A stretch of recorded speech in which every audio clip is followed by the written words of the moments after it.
7h23, le monde de la bande dessinée à l'honneur. C'est avec vous, Mathieu Van Overstraten. Vous signez des articles sur age-bd.com. La force de vivre de Laurent Astier aux éditions Rue de Sèvres. Déjà, rien que le titre est très intriguant et très inspirant déjà. Oui, c'est une magnifique histoire d'amitié entre deux hommes parce que c'est le genre d'histoire d'amitié qu'on rêve tous d'avoir. Oui. Vous savez, ces amis qui rendent la vie plus belle. Oui.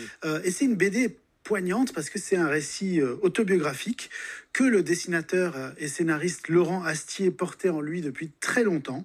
Alors on connaît cet auteur en fait depuis plus de 20 ans. Je vous ai déjà parlé ici d'un western qu'il a signé qui s'appelle L'Avenin en 5 tomes, dont le dernier est paru en 2023.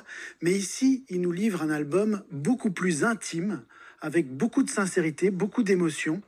La force de vivre, c'est en quelque sorte une lettre d'amour à un ami disparu, puisque malheureusement ce fameux ami qui s'appelait Cyril a été emporté par la maladie. Et on l'a vu là dans les photos déroulées un moment. Tout démarre par une chanson, c'est ça, par la musique. En fait, le récit fonctionne comme un grand flashback dont le point de départ est un jour ordinaire où Laurent va déposer ses enfants à l'école. Il est en voiture et tout bascule lorsqu'une chanson de Pink Floyd passe à la radio, Wish You Were Here. Et tout à coup, il ressent comme une pique dans le cœur parce que cette chanson, elle lui fait penser à son ami Cyril qui lui manque énormément. Alors, il décide de rouvrir la plaie et de retourner dans le temps au moment où cette amitié très forte est née. Et vous voyez, au début de l'album, on est dans des tonalités bleues un peu sombres. Ouais. Et au moment où il repense à son ami, on passe à du jaune, du lumineux. Et ça traduit bien en fait l'opposition entre Laurent et Cyril, puisque l'un était extraverti et solaire, alors que lui, il était plutôt timide et introverti. Et qui est Cyril et pourquoi il a été si important dans sa vie?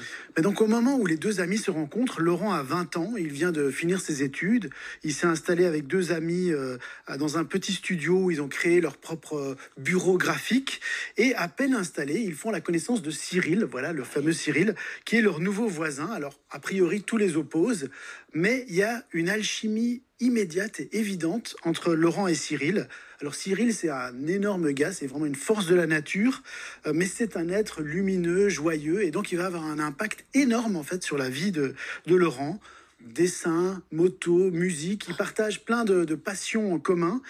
Et vraiment, Cyril, il va permettre à Laurent de sortir de sa coquille. Il va même l'amener quelque part à aller se faire coiffer chez une amie à lui, dont il sent qu'il va y avoir quelque chose entre eux. Donc il va même lui présenter quelque part son amoureuse. Eh ben dis donc, il y a un lien aussi, moi j'adore le contraste des couleurs. On parlait du bleu, du jaune, ici on a le rouge, le vert. Et en parlant de rouge, c'est là, il y a un super-héros, mais il y a aussi un lien avec le... Pardon, excusez-moi. Et hop, hop. Oui, il y a un lien avec les super-héros. Les super-héros jouent un grand rôle dans cette BD parce que Laurent, il s'imagine toujours Cyril, donc son ami, comme une sorte de super-héros du quotidien qui est doté d'une force surhumaine, qui est capable de se sortir de toutes les situations.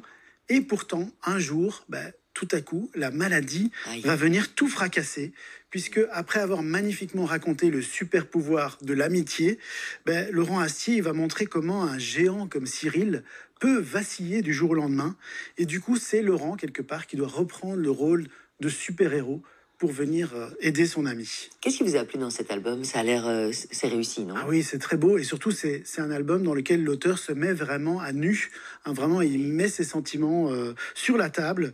Et donc, graphiquement aussi, c'est très réussi avec des pages monochromes en fonction du moment et de la tonalité du récit. Donc, comme je vous disais, ça peut être solaire, ça peut être plus sombre. Avec aussi des dessins d'une grande puissance, parfois sur une pleine page. Et donc, on sent vraiment, il y a une grande sincérité, en fait, dans la démarche de l'auteur. Et la force de vivre, c'est surtout un bel hommage à ces amitiés, les amitiés qui nous marquent dans la vie, qui nous marquent à jamais et qui continuent de nous accompagner même après la mort. Donc c'est vraiment un témoignage bouleversant. Et au niveau graphisme, regardez ça, c'est magnifique avec ces cases. C'est somptueux. La force de vivre de Laurent Astier, c'est donc une histoire vraie. Oui, une histoire tout à fait vraie. Aux éditions Rue de Sèvres, si vous voulez repartir avec cet album, magnifique ouvrage à remporter dès maintenant. Par SMS au 6003, démarrez votre message par vivre, nom, prénom, coordonnée complète, adresse mail, le tout au 6003, c'est en 5 cents, c'est pas un message envoyé. Bonne chance. Merci beaucoup Mathieu.